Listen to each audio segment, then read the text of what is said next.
Next up, we have our liver model. Now this guy can be confusing for students based on the orientation.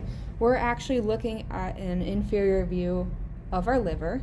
How it normally sits in the body is like this. So this is what you will see on your big muscle man model.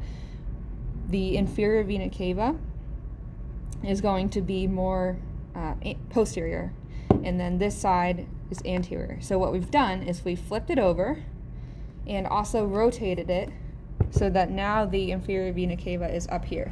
So please don't let that disorient you when you're trying to identify stuff on the lab exam.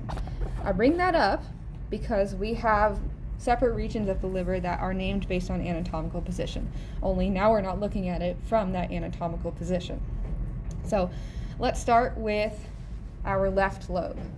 So remember, this is actually our left side because we're looking at an inferior view of the body. So this is going to be our left lobe of the liver. This is our right lobe. Those will be the biggest regions that we talk about.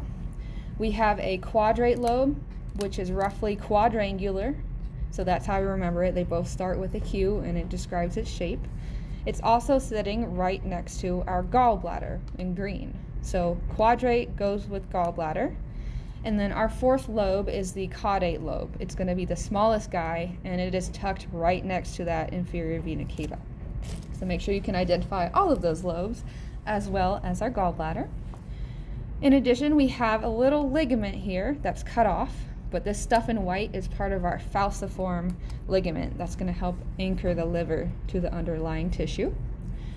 We still can see a couple arteries in here, so it gets quite busy in the middle. What we have coming off our gallbladder is the cystic duct.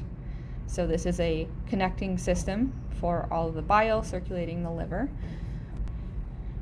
We have our hepatic arteries supplying blood to all of the lobes of the liver.